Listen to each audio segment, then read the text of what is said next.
Shalom umat Allah yang diberkati Tuhan. Saya percaya kebaikan, kemurahan, kasih sayang Allah selalu menyertai dan tidak pernah meninggalkan kita anak-anaknya. Bersama dengan saya Pendeta Dr. Hanas DTH dalam program Reministry, kita akan mendengarkan firman Allah yang sejuk, yang membuat kita semakin bertumbuh, berakar dan berbuah di dalam Kristus Yesus Tuhan kita. Di seri khotbah ketiga, kita perlu mengingat kembali bahwa cinta yang sejati menurut 1 Korintus 13 ayat 5b sampai dengan ayat yang ke-6 dicirikan dengan pertama, cinta yang tidak pemarah; kedua, cinta yang tidak menyimpan kesalahan orang lain; ketiga, cinta yang tidak bersukacita karena ketidakadilan; keempat, cinta yang bersukacita karena kebenaran. Mari kita lihat firman Tuhan di dalam 1 Korintus 13 ayat yang ke-7.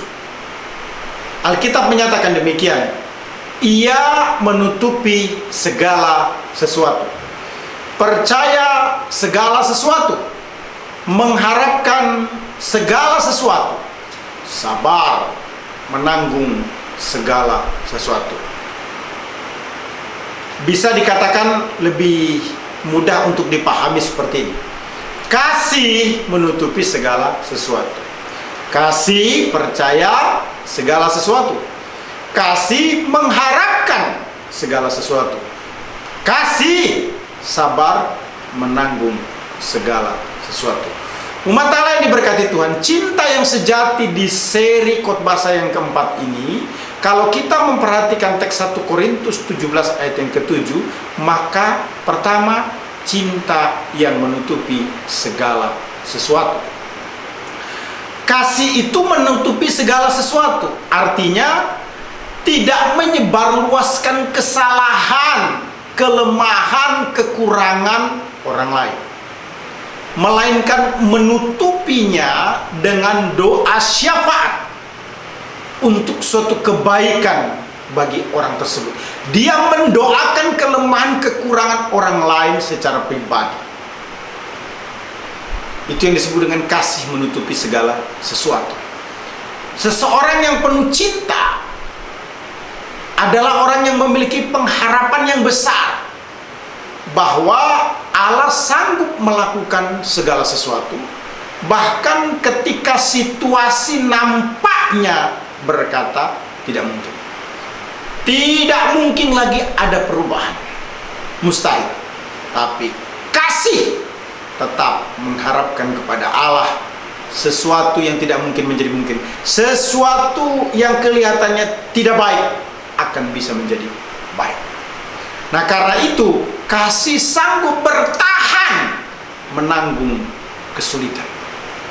Kasih juga mengharapkan bahwa seseorang masih dapat berubah dari kelemahan dan kesalahannya. Artinya, dia sebagai seorang pribadi ketika melihat orang lain melakukan kesalahan atau memiliki kelemahan, kasih masih ada keyakinan. Kasih masih berharap, memberi kesempatan bahwa orang tersebut akan berubah. Kasih atau cinta tidak mengenal batasan dalam kesabaran, unlimited. Jadi tidak pernah berkata demikian, sekali lagi kamu lakukan, sekali lagi kamu lakukan, maka bukan begitu, saudara-saudara. Sabar yang tidak ada batasnya. Cinta memberi kekuatan untuk bertahan dalam situasi yang paling sulit sekalipun. Cinta dapat melihat sukacita, damai sejahtera, dan keuntungan-keuntungan yang diperoleh dari satu tantangan, rintangan, hambatan, di mana dia melihat pasti ada jalan keluarnya. Itu cinta, itu kasih. Cinta bersandar pada Tuhan untuk menerima kekuatan dalam menjalani badai kesusahan, kesulitan hidup ini. Cinta dapat melihat ada kebaikan di balik kesukaran, ada berkat di balik tekanan. Ada kesuksesan di balik kemelut yang dihadapi. Itu cinta. Kisah di dalam kitab Kejadian pasal 9 ayat 21 sampai 23 menjelaskan tentang Nuh yang karena kebanyakan minum anggur akhirnya mabok telanjang. Anaknya yang bernama Ham melihat aurat ayahnya lalu menceritakannya kepada kedua saudaranya, yaitu Sem dan Yafet.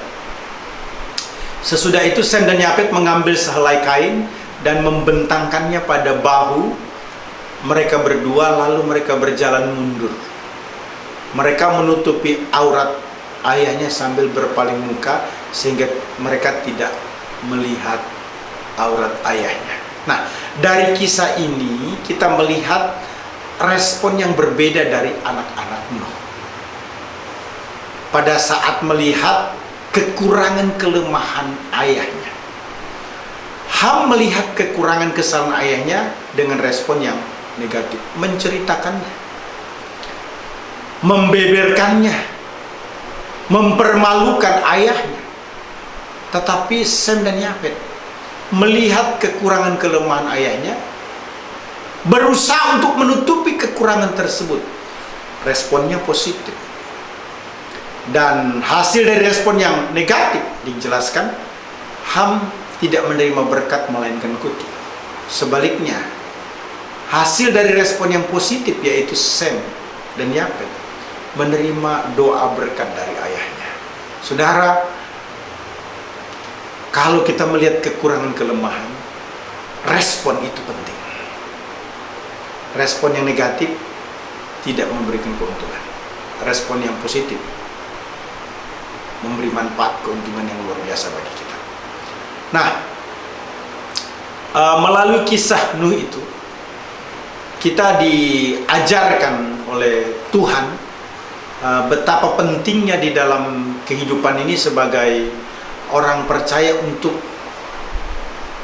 melihat kekurangan orang lain, pemimpin atau orang tua kita, untuk tidak membeberkannya atau untuk tidak menggosipkannya, untuk tidak menyebarkan kekurangan kelemahan orang tua atau pemimpin kita kepada orang lain, melainkan menutupi kesalahan atau kelemahan mereka, seperti yang dinyatakan dalam 1 Korintus 13 ayat 7 tadi. Iya atau kasih itu menutupi segala sesuatu. Pemimpin atau orang tua kita tidak luput dari kesalahan atau kekurangan, karena mereka juga manusia yang praktis memiliki keterbatasan dan kekurangan.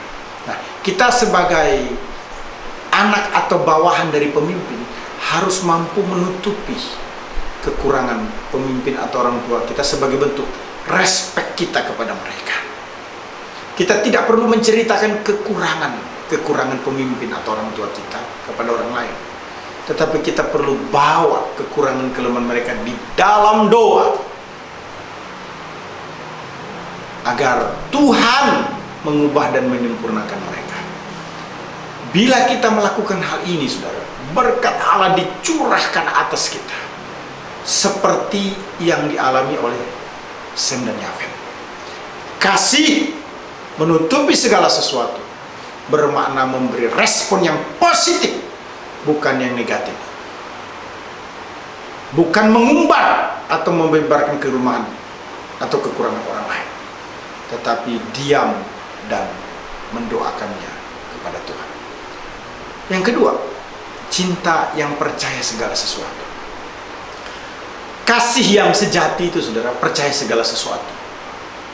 Nah, jika teks 1 Korintus 13 ayat 7 ini terkait dengan kasih, berarti percaya segala sesuatu dihubungkan dengan Amsal 13 ayat 11, dikatakan hati suaminya percaya kepadanya, suaminya tidak akan kekurangan keuntungan. Nah, Salomo menulis tentang seorang istri yang cakap. Tentu hal tersebut juga menjadi harapan bagi para wanita. Suami berharap agar istrinya percaya kepada dirinya. Ini juga menjadi pendorong bagi anak-anak gadis untuk belajar agar kelak menjadi istri yang dapat dipercaya. Jika perempuan dialegorikan sebagai gereja, kemudian mempelai laki-laki dialegorikan atau ditunjukkan atau diumpamakan seperti Kristus, maka jemaat Tuhan semestinya itu dapat dipercaya dalam segala sesuatu oleh Allah. Di dalam cinta yang besar ada kepercayaan yang besar. Yesus sangat mencintai kita umatnya. Yesus naik ke kayu salib untuk kita. Itulah sebabnya kita harus berbuat yang terbaik sesuai kehendak Allah. Sebab Allah mempercayai kita untuk melakukan kehendaknya. Kasih berarti selalu percaya kepada Allah yang akan selalu menolong dalam segala sesuatu, dan jangan berpikir untuk membatasi atau mengkhawatirkan pertolongan Allah. Seperti yang dinyatakan dalam Amsal 3 ayat yang kelima. Percayalah kepada Tuhan dengan segenap hatimu dan jangan bersandar kepada pengertianmu sendiri. Umat Allah yang diberkati Tuhan Yesus Kristus, cinta yang sejati dari 1 Korintus 13 ayat 7 dimulai dengan cinta yang menutupi segala sesuatu, dilanjutkan dengan cinta yang percaya segala sesuatu, kemudian cinta yang mengharapkan segala sesuatu. Orang yang penuh kasih, harapannya selalu tertuju kepada Allah. Pemazmur berkata, tetapi aku senantiasa mau berharap dan menambah puji-pujian kepadamu. Mazmur 71 ayat 14. Pemazmur menyatakan, tetapi aku senantiasa mau berharap. Nah, Mazmur 71 ayat 14 ini merupakan doa, permintaan yang berubah menjadi harapan atau pujian. Masa lalu membuka jalan untuk masa depan, karena Mazmur 71 ayat 14 sampai dengan 24 ini merupakan puji-pujian yang penuh dengan sukacita, suatu keadaan bergirang di dalam pengharapan. Nah, Daud sedang hanyut dalam kegirangan dan puji-pujian yang timbul dari iman dan pengharapannya kepada Allah. Nah, kita bisa mendapati kedua hal itu bersamaan. Ketakutan mereda, pengharapan diteguhkan, dan doa-doa diubah menjadi pujian syukur. Daud menyatakan, biar saja musuh-musuhku berkata semau-maunya untuk menjerumuskanku ke dalam keputusasaan, tetapi aku senantiasa mau berharap dalam segala keadaan, bahkan di hari yang termendung dan tergelap sekalipun, tetap berharap kepada Allah. Kita harus hidup dalam pengharapan dan akan senantiasa berharap sampai akhirnya. Karena kita berharap kepada pribadi yang tidak akan pernah mengecewakan kita. Maka biarlah harapan kita kepadanya pun tidak pernah sirna, sehingga kita akan selalu memujinya dengan lebih dan lebih lagi. Semakin lama kita hidup, maka kita harus semakin terampil dalam memuji atau memuliakan Allah. Kita harus semakin berlimpah-limpah dalam ucapan syukur dan pujian kepadanya.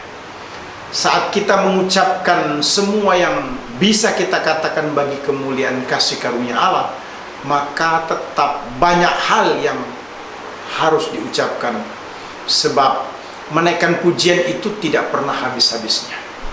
Jadi jangan pernah berpikir saya sudah cukup memuji dan memuliakan Allah. Itu keliru. Kebaikan, cinta, dan pertolongan Allah masih jauh lebih banyak dibanding dengan sejumlah pujian atau nyanyian kita kepadanya. Nah, itu sebabnya kita tidak boleh jemu-jemu untuk memuji dan memuliakan Allah. Kita harus mengucap syukur karena harapan kita kepada Tuhan, Dia tidak pernah mengecewakan kita. Umat Allah yang diberkati Tuhan, cinta yang sejati adalah cinta yang menanggung segala sesuatu. kasih yang sejati itu menanggung segala sesuatu. Nah, hal tersebut merupakan tulisan Paulus untuk jemaat Korintus. Namun hal yang sama juga disampaikan oleh Paulus kepada jemaat di Kolose, yang bisa kita ketahui melalui Kolose 1 ayat 11, dan dikuatkan dengan segala kekuatan oleh kuasa kemuliaannya untuk menanggung segala sesuatu dengan tekun dan sabar. Nah, Rasul Paulus berdoa untuk orang-orang kudus di Kolose supaya mereka hidup layak di hadapan Tuhan, supaya mereka menjaga diri dan menjauhkan segala perbuatan dosa dan kejahatan, supaya mereka semakin takut kepada Tuhan, setia beribadah, berdoa dan bersyukur, menyembah, memuji dan memuliakan nama Tuhan, sehingga berkenan kepada Allah dalam segala perkara. Nah, Paulus memohon kepada Tuhan supaya setiap umat Allah berakar, bertumbuh, berkembang dan berbuah dalam segala pekerjaan yang baik. Nah, hal tersebut dimungkinkan bila mampu menanggung segala sesuatu. Cinta yang sejati menurut 1 Korintus 13 ayat yang ke-7 dicirikan dengan pertama, cinta yang menutupi segala sesuatu. Kedua, cinta yang percaya segala sesuatu. Ketiga, cinta yang mengharapkan segala sesuatu. Keempat, cinta yang menanggung segala sesuatu. Haleluya! Tuhan Yesus memberkati kita. Immanuel. Amin. Kau tetap selama